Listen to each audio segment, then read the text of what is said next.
Advocate K Sarankumar, എന്തുകൊണ്ടാണ് party പ്രതിസ്ഥാനത്ത് വരുന്ന അല്ലെങ്കിൽ പാർട്ടി നേതാക്കൾ പ്രതിസ്ഥാനത്ത് വരുന്ന കേസിൽ നിങ്ങൾ CBI അന്വേഷണത്തെ എതിർത്തുകൊണ്ട് രംഗത്ത് വരുന്നത്? ഇപ്പോൾ ഏറ്റവും ഒടുവിൽ നവീൻ ബാബുവിന്റെ കേസിലും CBI അന്വേഷണത്തെ നിങ്ങൾ എതിർക്കുകയാണ്. ഇതിപ്പോൾ ഇരകൾ കൂടി വിശ്വാസമുള്ളൊരു അന്വേഷണം എന്ന നിലയ്ക്ക് അവർ ആവർത്തിച്ചാവശ്യപ്പെട്ടിട്ടും അതിനെതിരെ സുപ്രീം കോടതിയിൽ കോടികൾ ചെലവഴിച്ച് നിങ്ങൾ പോകുന്നത് അതിന് പിന്നിൽ എന്താണ്? ഇവിടെ ഡൽഹി പോലീസ് എസ്റ്റാബ്ലിഷ്മെന്റ് ആക്ട് എന്ന് പറഞ്ഞൊരു ആക്ട് ഉണ്ട്. ആ ആക്ട് പ്രകാരമാണ് CBI ഇൻവെസ്റ്റിഗേഷൻ പ്രപ്പോസ് ചെയ്യുന്നത്. ആ ഇൻവെസ്റ്റിഗേഷനുമായി ബന്ധപ്പെട്ടുകൊണ്ട് സുപ്രീം കോടതി നിരവധി വിധിന്യായം പറഞ്ഞിട്ടുണ്ട്. ഏതെങ്കിലും ഒരു കേസിലെ വിക്ടിമോ അല്ലെങ്കിൽ വിക്ടിമിന്റെ ബന്ധുവോ പറഞ്ഞാൽ അപ്പോൾ CBI ഇൻവെസ്റ്റിഗേഷന് കൊടുക്കാൻ കഴിയില്ല. ഇപ്പോൾ ഏതെങ്കിലും ലോക്കപ്പ് മരണങ്ങൾ നടന്നാൽ CBI ഇൻവെസ്റ്റിഗേഷൻ എന്നൊരു പൊതു പോളിസി ഗവൺമെന്റ് എടുത്തിട്ടുണ്ട്. അതുപോലെ മറ്റ് കേസുകളിലും ആ മാനദണ്ഡങ്ങൾക്ക് വിധേയമായിട്ടേ ചെയ്യാൻ കഴിയൂ. ഇപ്പോൾ ഈ കേസിൽ ആദ്യം പങ്കെടുത്ത മരണപ്പെട്ട വ്യക്തിയുടെ സഹോദരി, നമ്മുടെ പ്രിയപ്പെട്ട സഹോദരി പറഞ്ഞ ഒരു വാചകമുണ്ട്, ഞങ്ങൾ എന്താണോ പറയുന്നത് അതോടൊപ്പം ഗവൺമെന്റ് നിൽക്കണം. അങ്ങനെ ഗവൺമെന്റ് നിൽക്കാൻ പറ്റില്ലല്ലോ. അവർക്ക് ഇൻവെസ്റ്റിഗേഷൻ ഏജൻസിയെ ചൂസ് ചെയ്യാൻ പറ്റില്ല. കാരണം ലോക്കൽ പോലീസും ക്രൈംബ്രാഞ്ചും അന്വേഷണം പൂർത്തീകരിച്ച് റിപ്പോർട്ട് കൊടുത്തതിന് ശേഷം ആണ് CBI എൻക്വയറി വേണമെന്ന് പറയുന്നത്. ഒരു കേസിൽ അന്വേഷണം പൂർത്തീകരിച്ച് റിപ്പോർട്ട് കൊടുത്താൽ അന്തിമ റിപ്പോർട്ടായി വിചാരണ തുടങ്ങാൻ പോവുകയാണ്. അതിനുശേഷം CBI എൻക്വയറി ആവശ്യപ്പെടുന്നു, കോടതിയിൽ വരുന്നു, കോടതി റിപ്പോർട്ട് റദ്ദാക്കുന്നു, ചാർജ് റദ്ദാക്കുന്നു. അതൊരു അസാധാരണമായി സുപ്രീം കോടതിയിലേക്ക് പോയല്ലോ. ഹൈക്കോടതി സിംഗിൾ ബെഞ്ചും ഡിവിഷൻ ബെഞ്ചും പറയുകയാണല്ലോ. അത് ഞാൻ വളരെ അങ്ങയ്ക്ക് വ്യക്തമാകുന്ന തരത്തിലും ഏതെങ്കിലും തരത്തിൽ ക്രിമിനൽ നിയമങ്ങളുടെ ABCD അറിയുന്നവർക്ക് മനസ്സിലാകുന്ന തരത്തിൽ തന്നെയാണ് ഞാൻ പറഞ്ഞത്. ഒരു കുറ്റപത്രം റദ്ദാക്കുക എന്ന് പറഞ്ഞാൽ പിന്നെ കുറ്റപത്രം ഇല്ല. ഒരു സിംഗിൾ ജഡ്ജ് വികാരം കയറിയിട്ട് കുറ്റപത്രം അങ്ങ് റദ്ദാക്കുന്നു, എന്നിട്ട് CBI വന്നോളാൻ പറയുന്നു. ആ CBIക്ക് ഇവിടെ പറഞ്ഞല്ലോ കുറച്ച് കാലതാമസം കഴിഞ്ഞ് വന്ന് എന്ത് ചെയ്യാൻ കഴിയും? അതുകൊണ്ട് കുറ്റപത്രം റദ്ദാക്കുക എന്ന് പറഞ്ഞാൽ ഒരു ക്രിമിനൽ നിയമത്തിന്റെ, ഒരു സ്റ്റേറ്റ് ഗവൺമെന്റിന്റെ അന്തസത്ത ചോദ്യം ചെയ്യുന്ന തരത്തിൽ തന്നെയാണ്. എന്തിയെ ഡിവിഷൻ ബെഞ്ച് അത് റദ്ദാക്കിയത്? റിവൈവ് ചെയ്തല്ലോ, കുറ്റപത്രം തിരിച്ചെടുത്തല്ലോ. ഈ കുറ്റപത്രം തന്നെയായിട്ട് മുന്നോട്ട് പോട്ടെ, മറ്റേ ഏജൻസി വന്ന് അന്വേഷിച്ചാൽ അത് സപ്ലിമെന്ററി റിപ്പോർട്ട് കൊടുക്കാൻ പറഞ്ഞല്ലോ. അത്തരത്തിൽ നിയമപരമായിട്ടുള്ള പെശക് സിംഗിൾ ബെഞ്ച് നടത്തിയാലും ഡിവിഷൻ ബെഞ്ച് നടത്തിയാലും അത് ചൂണ്ടിക്കാണിക്കുക എന്ന ഉത്തരവാദിത്തമാണ് ഗവൺമെന്റ് നിർവഹിച്ചത്. അത് പോട്ടെ. പിന്നെ ഇവിടെ ലീഗിന്റെ ബഹുമാനപ്പെട്ട പ്രതിനിധി പറഞ്ഞു, അയ്യോ അങ്ങ് വിധി വന്നപ്പോഴേക്ക് അപ്പീൽ കൊടുക്കുമെന്ന് പറഞ്ഞു. സെഷൻസ് കോടതിയല്ലേ ഷിബിൻ വധക്കേസിലെ മുഴുവൻ പ്രതികളെയും ലീഗുകാരെ വെറുതെ വിട്ടല്ലോ, 16 പേരെ. അതിൽ 7 പേരെ ഹൈക്കോടതി ഡിവിഷൻ ബെഞ്ച് കഴിഞ്ഞ മാസം കുറ്റക്കാരെന്ന് കണ്ട് ജീവപര്യന്തം ശിക്ഷിച്ചു. നിങ്ങൾ അന്ന് തന്നെ പറഞ്ഞല്ലോ സുപ്രീം കോടതിയിൽ അപ്പീൽ പോകുന്നു.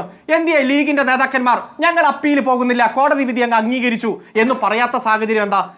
ഇവിടെ പ്രതികൾക്ക് ശിക്ഷിക്കുമ്പോൾ മുഗൾ കോടതിയിൽ പോകുക എന്നുള്ളത് കൃത്യമായിട്ടുള്ള സാഹചര്യം തന്നെയാണ്. ശ്രീ ചേക്കുട്ടി മാഷ് പറയുകയാണ്, ഇവിടെ സംശയത്തിന്റെ ആനുകൂല്യം കൊടുത്ത് ചിലരെ അങ്ങ് വിട്ടു. CBI പിടിച്ച ചില വ്യക്തികൾക്ക് കൃത്യമായി 10 പേരെ CBI ചേർത്തു. അതിൽ 6 പേരെയും വെറുതെ വിട്ടു.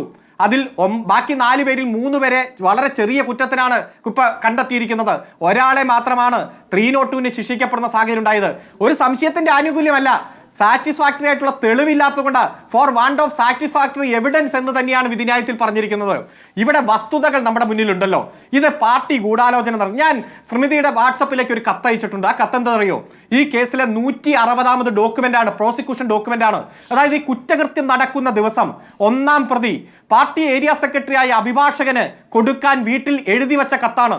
അന്നേ ദിവസം രാത്രി പോലീസ് ആ വീട്ടിൽ നിന്ന് സീസ് ചെയ്ത കത്താണ്. ആ കത്തിൽ പറഞ്ഞിട്ടുണ്ട്, ഇവിടെ CPM സ്വാധീനമില്ല, BJP ആക്രമിക്കുന്നു, കോൺഗ്രസ് ആക്രമിക്കുന്നു, ലീഗ് ആക്രമിക്കുന്നു, പോലീസ് ആക്രമിക്കുന്നു, ഒരു കേസിലും CPM പ്രതികൾക്ക് ന്യായം കിട്ടുന്നില്ല, പോലീസ് ഏകപക്ഷീയമായി പെരുമാറുന്നു. അത്തരം ഒരു സാഹചര്യമുള്ള സ്ഥലത്ത് CPM ഗൂഢാലോചന നടത്തി അങ്ങനെ ചെയ്തു എന്ന് പറയാൻ CPM ഏരിയ സെക്രട്ടറിക്ക് തങ്ങളുടെ വിഷമം പറഞ്ഞുകൊണ്ടുള്ള കത്ത് കൊടുക്കുന്നതിന് മുമ്പ് തന്നെ ഈ സംഭവം അവിടെ നടന്നു. അപ്പൊ അതുകൊണ്ട് ഇതൊക്കെ വസ്തുതാപരമായി CBI കോടതി നോക്കിയിട്ടല്ലേ വിധി പറഞ്ഞത്. അതിൽ പരാതിയുള്ള പ്രതികൾ, ശിക്ഷിക്കപ്പെട്ട പ്രതികൾ അപ്പീൽ പോകും, അത് സ്വാഭാവികം. CPM-നെ സംബന്ധിച്ചിടത്തോളം CPM-ന് ഒരു തരത്തിലും ഇതുമായിട്ട് ബന്ധമില്ല. ഒരു തരത്തിലും നേതാക്കന്മാർ ഗൂഢാലോചന പ്രൂവ് ചെയ്യപ്പെട്ടിട്ടില്ല. പ്രവർത്തകരും നേതാക്കളുമായി അതും നിഷേധിക്കുകയാണോ? ഇവിടെ പറഞ്ഞല്ലോ ഗൂഢാലോചന നടത്തിയെന്നോ CPM നേതൃത്വത്തിന്റെ അറിവോടെയാണോ ഈ സംഭവം നടന്നത് എന്നത് ശരിയല്ല എന്നാണ് ആദ്യഘട്ടം മുതൽ തന്നെ പറഞ്ഞത്. ഇവിടെ 2019 ജനുവരി മാസം ഒരു കൊലപാതക ശ്രമമാണ്. മരണപ്പെട്ടയാൾ 1-ാം പ്രതിയാണ്. ഞാൻ പറയട്ടെ, ഇതിൽ കൊല്ലപ്പെട്ടയാൾ 1-ാം പ്രതിയാണ് ഒരു 307 കേസിൽ. കൊല്ലപ്പെട്ട രണ്ടാമത്തെയാൾ ഒരു 307 കൊലപാതക ശ്രമ കേസിലെ 7ാം പ്രതിയാണ്. ഇവിടെ അതിൽ ആക്രമണം അനുഭവിച്ചവർ, ആക്രമണം നേരിട്ടവർ, ഞാൻ പറയാം കൊല്ലാമെന്നല്ല പറഞ്ഞത്. അങ്ങനെ ആക്രമണം പ്രത്യാക്രമണം ഉണ്ടാകുമ്പോൾ CPM-ന്റെ നേതൃത്വം പാർട്ടി ഓഫീസിൽ ഗൂഢാലോചന നടത്തി എന്ന് പറഞ്ഞ് കോൺഗ്രസ് നേതാക്കന്മാർ എഴുതി വച്ച വാചകം അങ്ങ് പ്രചരിപ്പിക്കുകയാണ്. എല്ലാം പറയുന്ന വാചകങ്ങൾക്ക് ഓരോന്നും അങ്ങ് നേതൃത്വം ഗൂഢാലോചന നടത്തി. ഒരു ഗൂഢാലോചനയും കണ്ടെത്തിയില്ല മിസ്റ്റർ. CPM-ന്റെ മുൻ MLA-ക്കെതിരെ എന്താ 2ാം പ്രതിയെ പോലീസ് ജീപ്പിൽ നിന്ന് ഇറക്കിക്കൊണ്ടുപോകാൻ ശ്രമിച്ചെന്ന അത് പറയുന്ന ഒരു പോലീസുകാരൻ മനോജ് കുമാർ ഈ പറയുന്ന ഞാൻ പറയണൊക്കെ ഇത് താല്പര്യമാണ് 2ാം പ്രതിയെ സംരക്ഷിക്കാനുള്ളത്. ഒരു മിനിറ്റ് മതി, ഒറ്റ മിനിറ്റ് മതി. ഞാൻ പറയട്ടെ, ഇതിലൊരു മനോജ് കുമാർ എന്ന് പറഞ്ഞ പോലീസുകാരനാണ് പറയുന്നത്. എന്റെ കൂടെ ഇരുന്ന പോലീസ് ജീപ്പിലിരുന്ന പ്രതിയെ പിടിച്ചുകൊണ്ടാൻ പോയി. ഈ പറയുന്ന ദിവസം പറയുന്ന സമയം മനോജ് കുമാർ അതേ പോലീസ് സ്റ്റേഷനിൽ ഇരുന്ന് മറ്റൊരു FIR ഇട്ടുകൊണ്ടിരിക്കുകയാണ്. അതിന്റെ രേഖയടക്കം ഇവിടെ ഡോക്യുമെന്ററി എവിഡൻസ് ഹാജരാക്കി. CBI കേസിൽ സിബി തോമസ് എന്ന് പറയുന്ന CIയെ കുറിച്ച് അന്വേഷണം നടത്താൻ പറഞ്ഞു. അന്വേഷണം നടത്തി. അങ്ങനെ പ്രതിയെ ഇറക്കിക്കൊണ്ടുപോകുന്ന ഒരു സംഭവമേ അവിടെ GD എൻട്രിയിലില്ല, അതിന് FIR ഇല്ല, അങ്ങനെ ഒരു സംഭവമേ നടന്നിട്ടില്ല എന്ന് ഇപ്പൊ DYSP ആയി ഈ കേസിന്റെ ഇൻവെസ്റ്റിഗേഷൻ ഓഫീസറായി പ്രവർത്തിച്ച സിബി തോമസ് തന്നെ പറഞ്ഞിട്ടുണ്ട്. അത്തരത്തിലുള്ള വസ്തുതകൾ ഉള്ളപ്പോ അപ്പീൽ പോകുമെന്നൊരു ലീഡർഷിപ്പ് പറഞ്ഞാൽ അത് വലിയ അപരാധം. ലീഗുകാരെ ശിക്ഷിച്ചാൽ അപ്പൊ തന്നെ അപ്പീൽ പോകുമെന്ന് പറയുന്നതിൽ കുറ്റമില്ല. CPM-കാർക്ക് അപ്പീൽ പാടില്ല, അങ്ങ് അനുഭവിച്ചോളണം. ഇതൊക്കെ വിധി വരട്ടെ, നിയമത്തിന്റെ വഴിക്ക് പോകട്ടെ. ഒരാളെയും നിയമവിരുദ്ധമായി സംരക്ഷിക്കുന്ന നിലപാട് CPM എടുക്കില്ല. അത് ആദ്യഘട്ടം മുതൽ തന്നെ പറഞ്ഞിട്ടുണ്ട്.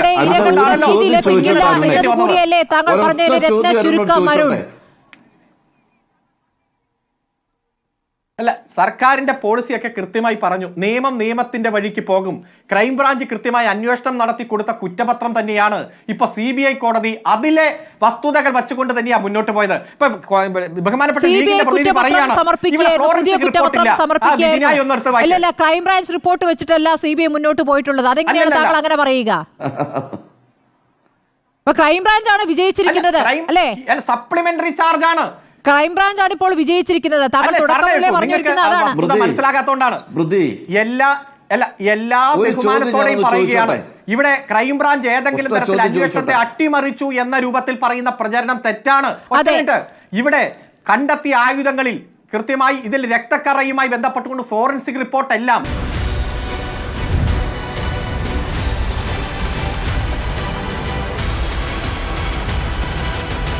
ഡിബേറ്റ് വിത്ത് സ്മൃതി പരുത്തിക്കാട്.